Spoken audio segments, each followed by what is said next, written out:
Om Sri Ganeshaya Namaha, Sri Gurubhyo Namaha, Sri Matre Namaha. Autobiography of Yogi,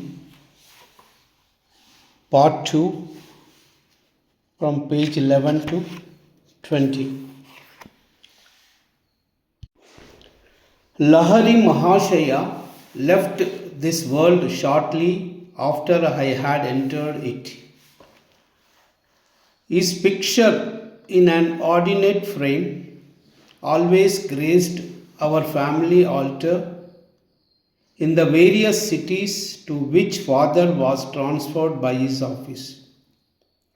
Many a morning and evening found mother and me meditating before an improvised shrine, offering flowers dipped in fragrant sandalwood paste. With frankincense and myrrh, as well as our united devotions, we honored the divinity that had found full expression in Lahari Mahashaya. His picture had a surpassing influence over my life. As I grew, the thought of the Master grew with me. In meditation, I would often see his photographic image emerge from its small frame and talking in a living form sit before me. When I attempted to touch the feet of his luminous body, it would change again, become the picture. As childhood slipped into boyhood, I found Lahari Mahashaya transferred in my mind from a little image cribbed in a frame to a living, enlightening presence. I frequently prayed to him in moments of trial or confusion, finding within me his solacing direction. At first, I grieved because he was no longer physically living. As I began to discover his secret omnipresence, I lamented no more. He had often written to those of his disciples who were over anxious to see him. Why come to view my flesh and bones when I am ever within range of your Kutastha spiritual sight? At about the age of 8, I was blessed with a wonderful healing through the photograph of Lahari Mahashaya. This experience gave intensification to my love. While at our family estate in Ichapur, Bengal, I was stricken with a Asiatic cholera. My life was despaired of. The doctors could do nothing. At my beside, mother frantically motioned me to look at Lahari Mahashaya's picture on the wall above my head. Bowed to him mentally. She knew I was too feeble even to lift my hands in salutation. If you really show your devotion and inwardly kneel before him, your life will be spared. I gazed at his photograph and saw there is a blinding light enveloping my body and entire room. My nausea and other uncontrollable symptoms disappeared. I was well.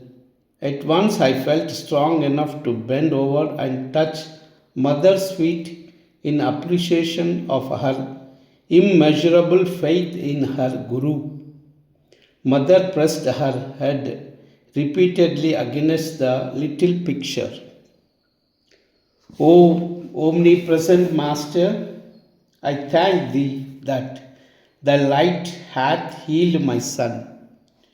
I realized that she too had witnessed the luminous blaze through which I had instantly recovered from a usual fatal disease.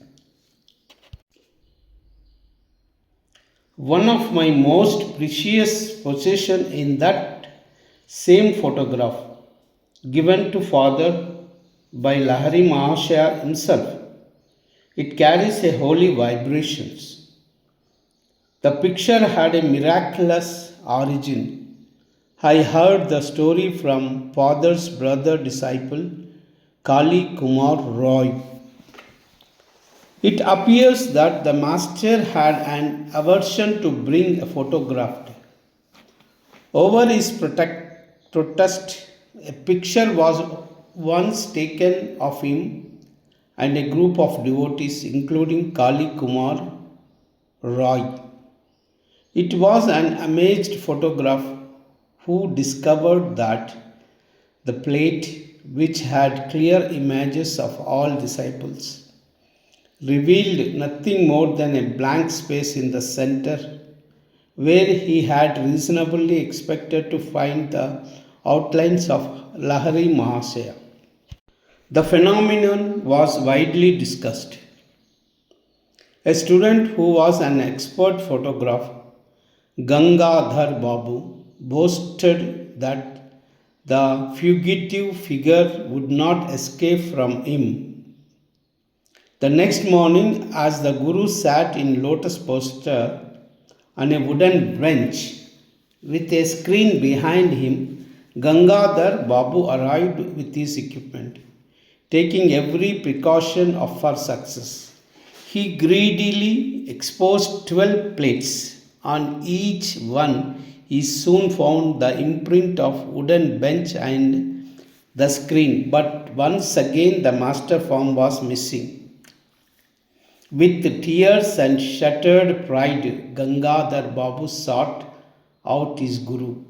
It was many hours before Lahari Mahashaya broke his silence with a pregnant comment. I am spirit. Can your camera reflect the omnipresent invisible? I see it cannot, but holy sir, I lovingly desire a picture of your bodily temple. My vision has been narrow. Until today, I did not realize that in you the spirit fully dwells. Come, then tomorrow morning I will pose for you. Again, photographer focused his camera. This time, the sacred figure, not cloaked with mysterious impermeability, was sharp on the plate. The master never posed for another picture. At last, I have seen none. The photograph is reproduced in this book.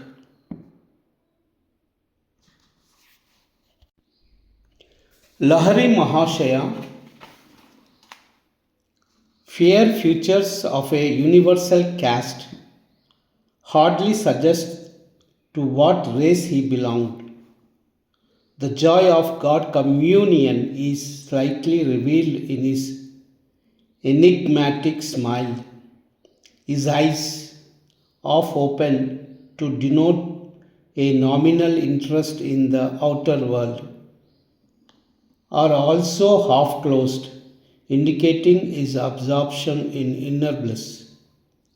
Oblivious of the poor lures of the earth, he was fully awake at all times to the spiritual problems of seekers who approached for his bounty. Shortly after my healing through the potency of the Guru's picture, I had an influential spiritual vision. Sitting on my bed one morning, I fell into a deep reverie. What is behind the darkness of closed eyes? This probing thought came powerfully into my mind. An immense flash of light at once manifested to my inner gaze. divine shapes of saints sitting in meditation posture in mountain caves formed like a miniature camera pictures on the large screen of radiance within my forehead. Who are you? I spoke aloud. We are the Himalayan yogis. The celestial response is difficult to describe. My heart was thrilled. How I longed to go to the Himalayas and become like you. The vision vanished, but the silvery beams expanded in the ever widening circles to infinity. What is this wondrous globe? I am Ishvara. I am light. The voice was murmuring clouds. I want to be one with thee out of the slow dwindling of my divine ecstasy. I salvaged a permanent legacy of inspiration to seek God. He is eternal, ever new joy. This memory persisted long after the day of the rapture. Another early recollection is outstanding, and literally so, for I bear the scar to this day. My elder sister Uma and I were seated in the early morning under a neem tree in our Gorakhpur compound. She was helping me in my study of Bengali primer. What time I could spare my gaze from the nearby parrots eating ripe margos of fruit. Uma complained of a boil on her leg. He fetched a jar of ointment.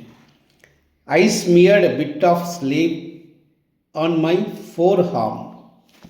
Why do you use medicine on a healthy arm? Well, sis, I feel I am going to have boil tomorrow. I am testing your ointment on the spot where the boil will appear. You little liar. Sis, don't call me a liar until you see what happened in the morning. Indignation filled with me. Uma, unimpressed, thrice repeated her taunt.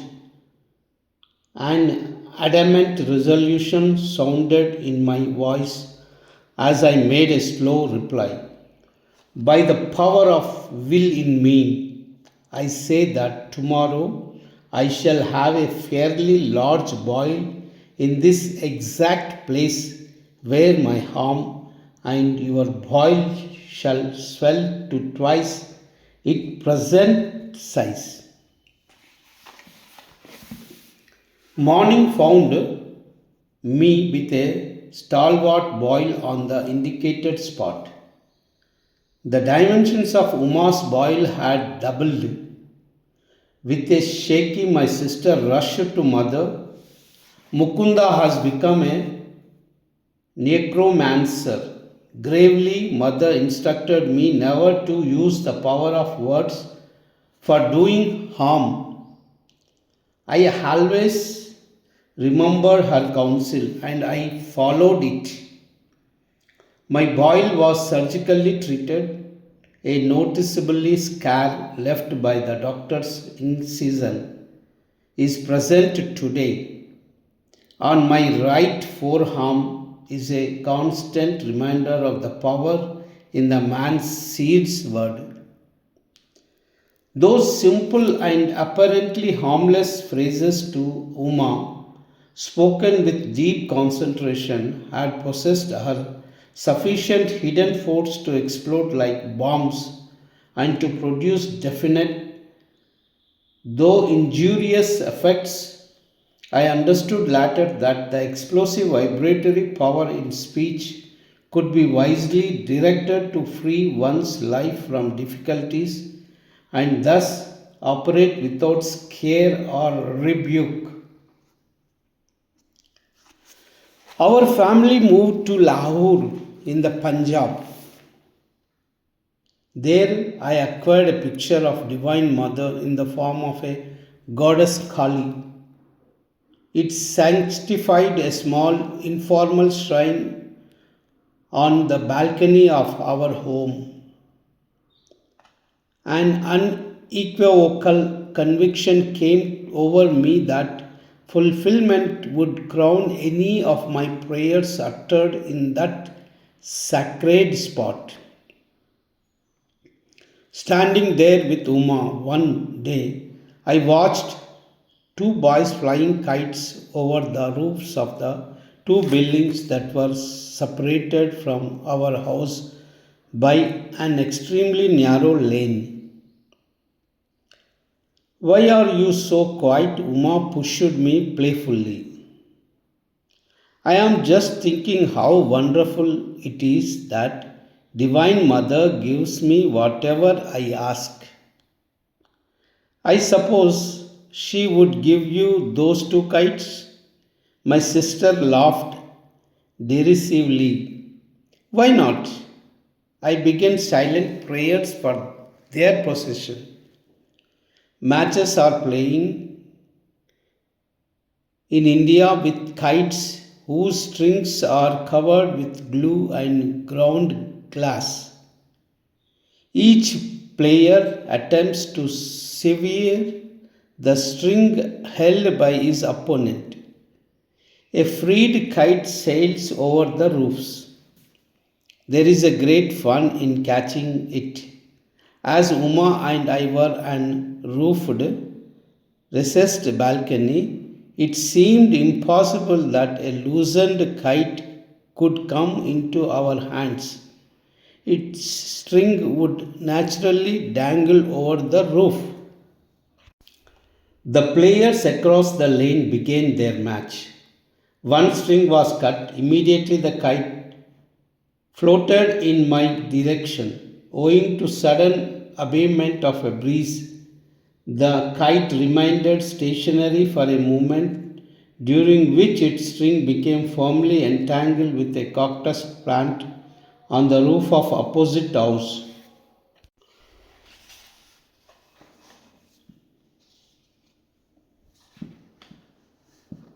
Owing to sudden abatement of breeze, the kite remained stationary for a moment, during which its string became firmly entangled with a cactus plant on the top of opposite house.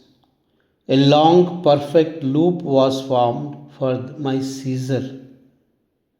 I handed the prize to Uma. It was just an extraordinary accident, and not an answer to your prayer. If the other kite comes to you, then I shall believe. Sister's dark eyes conveyed more amazement than her words. I continued my prayers with intensity. A forceful tug by the other player resulted in abrupt loss of his kite. It headed towards me, dancing in the wind. My helpful assistant, the cactus plant, again secured the kite string in the necessary loop by which I could grasp it. I presented in my second trophy to Uma. Indeed, Divine Mother listens to you. This is all too uncanny for me. Sister bolted away like a frightened fawn. Sarvamangala.